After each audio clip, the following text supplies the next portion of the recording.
What's going on, guys? It's FREEDO here for Your Overwatch. I have a very important discussion for you today. I think it's one that affects all Overwatch players that are interested in ranked mode. It's kind of the elephant in the room that I think we have to address, and it's the fact that ranked still is not where we want it. About a month ago, Jeff Kaplan came out and said that there was ranked changes coming. That was well into Season 8.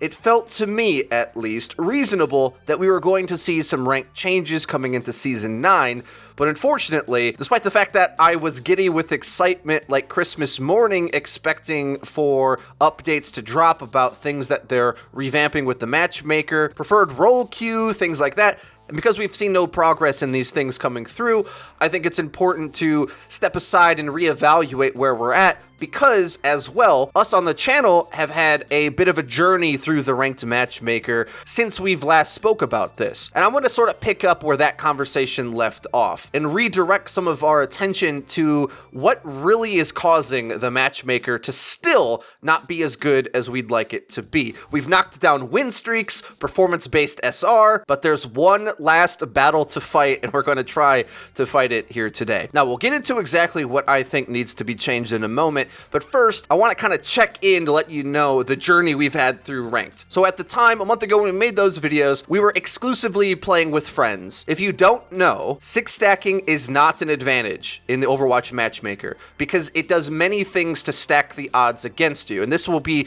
critical to what I explain a little bit later, but just take that as a given for now. If you haven't tried 6 stacking to rank up, I almost guarantee that you'll probably rank down whatever rank you're at, unless you're at the pinnacle of skill. I think a lot of people see streamers maybe stacking in bigger groups at really high levels of play. The problem is when you stack normally, it tries to pull players of a higher caliber to play against you. But if you're already at the top, that's not really going to affect you because there's nowhere higher to pull from. If you see a handful of the best streamers all playing together, there's not really a player base above them really to come equalize that ledger, if that makes sense. And on the other end of the spectrum as well, in the lower ranks, it's a bit easier, but generally speaking, I think if you're at Plat or especially Diamond, 6 stacking will be a large detriment to your ranked SR mini game that everyone's trying to play, because it's not just about playing the game, right? We want to get rewarded, and it's that issue of the reward system that we're going to look at a bit more in depth. Okay, so we played in a 6 stack for quite a while. We didn't get any rank. We played with some absolute savages that are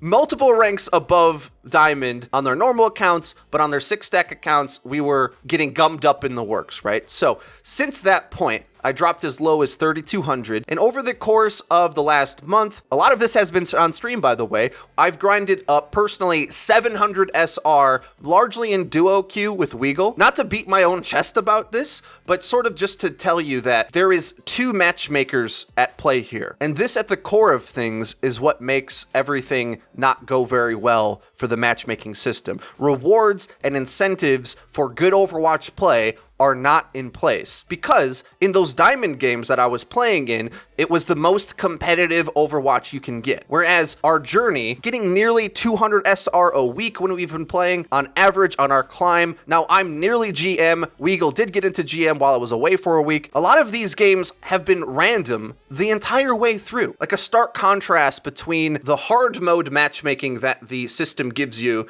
when you're playing in a stack versus the disorganized, random, coin flip nature of what I'm going to say is solo queue. The matchmaking system does not test you in order to improve your team play and your flexibility in order to produce a rank that equates to your actual value as an Overwatch player. A lot of people look to the matchmaking system and the ranks that you're given as meaningful to your success as a player. We identify with what those ranks mean. But the big problem of all of this is that they don't mean anything. Unless you're in the top 500, good Overwatch is not being played until 4,200. And I know that's an incredibly depressing thing to say. I know for sure it disincentivizes a lot of players from learning and grinding the game, but it's been true for a long time, guys, an unacceptable amount of time. Okay, so that more or less is the roundup of where we've been at. I think we've proven that it's way easier to rank up in small queue. I'm sure our results will start to taper out as we reach the further extent of me and Weagle's capabilities. I don't think we're like top 500 players necessarily. We're pretty much hitting our ceiling pretty close, but we're hoping to confidently hold our place in GM. And we're doing that on live stream, by the way, on Twitch. We're streaming a lot. It's been a lot of fun despite the game being kind of a mess. We've enjoyed doing it overall, but we really want to see the system work for the better. And here's what I want to change in order to help that out. There's a lot of changes we've already talked about that could work. I'm not going to discuss any of these today. Role preference queue, talked that to death. Team queue is a great idea. I know why they haven't done it already. You don't really want to split the queues up, but to be honest, there already is a separate team queue within this same matchmaking system that I'm trying to explain. There's like a hard way to gain rank and an easier way to gain rank. It already exists. It's more about incentivizing the concept of team play throughout the matchmaking system, and I think we can save it. Just like they ended up removing skill-based matchmaking and win streaks, the final frontier of what I want to see removed in the matchmaking system is fair matchmaking. Gasp! Fair matchmaking? What? FREEDO's against fair matches? Are you crazy? No, because I think if you follow along with me on this, you'll be against fair matches too, because ranked and competitive play isn't fair. Competition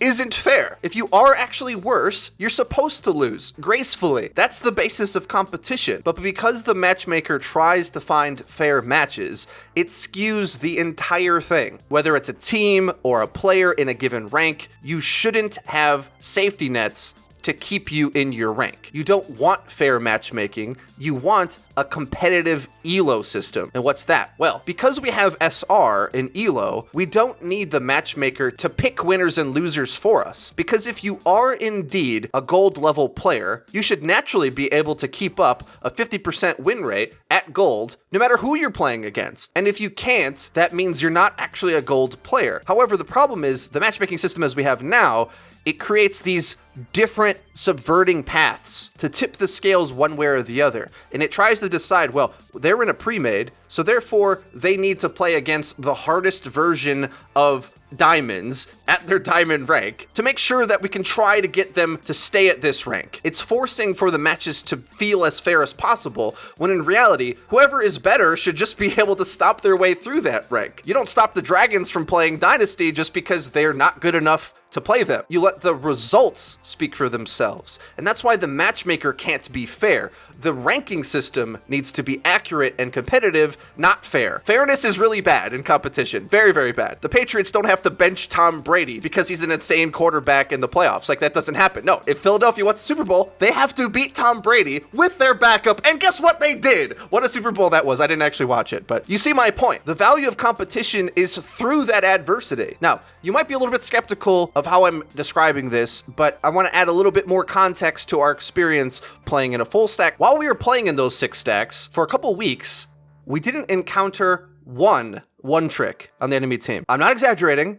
We did not encounter a single one trick playing a wonky hero that we easily could counter against us. This is starting to get into like tinfoil hat territory, but how is that even possible? Now, I'm not exactly sure why the games are so much more competitive. It could be because they're up against the 6 stack and they want to keep their rank. The enemy team tries, which I'm going to take a controversial stance in saying that should be the norm, in fact. You should have to always try in order to keep your rank. But moving forward, beyond that, it also seemed like there was far more Smurf accounts on the enemy team with very low hours played, but really good stats put up against us, which makes me really start to question this entire MMR fair matchmaking system. I don't actually know how severe in reality this is, but the evidence that I have over the course of trying to play this game and the numerous times we've attempted to 6 stack and how much harder it is, I think I have enough evidence to boldly say that there's something going on here that is wrong. And I think it's what I've described already. It's the fair matchmaking issue. And by the way, on screen, I'm showing an example of this. On my team, we get this Smurf soldier player who plays insane. Everyone on our team is trying. The enemy has a diamond on their team, and this enemy 6 stack is at a massive disadvantage mechanically. The matchmaking system has somehow managed to put a team of badasses to face them to make them have a very hard competitive match. This game was very fun, don't get me wrong. These are the games I want to see, but the problem is because the enemy team in this scenario is so disadvantaged based upon the matchmaker tipping the scales against them, people just never want to stack. They know it's going to be hard and they don't have a way to put their finger on it. And that's why I'm trying to voice these concerns about how important this is and why it has to change. Why would anyone want to play harder matches if you're not getting rewarded for it? And then obviously one step further is, why wouldn't the matchmaking system reward this type of play? Why wouldn't it be most effective to play the game in the best way in order to get the highest rank? Instead, it's the opposite of that. You're supposed to play the game in the disorganized, non-Overwatch team play way. That's how you get the best rank. And that's completely backwards as far as we're concerned. It's just as clear as it was to me when we could tell that the performance-based SR system was to blame for a lot of 33% win rate one tricks in GM, for example. Players that were gaming the system intentionally or unintentionally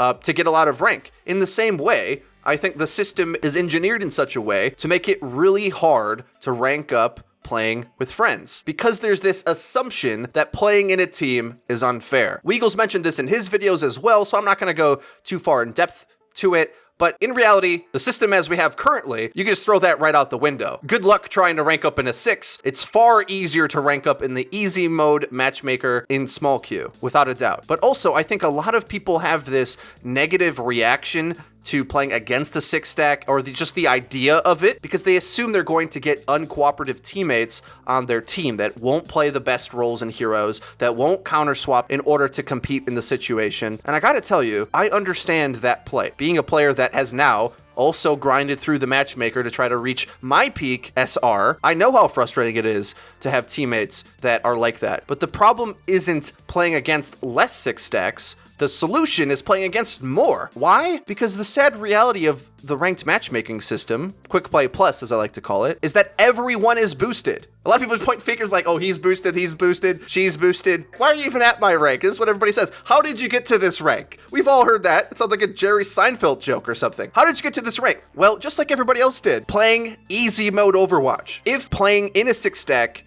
wasn't drastically kept down with massive anchors to make it impossible to gain rank, those teammates that you're getting now in the short term, over the long haul, will simply derank.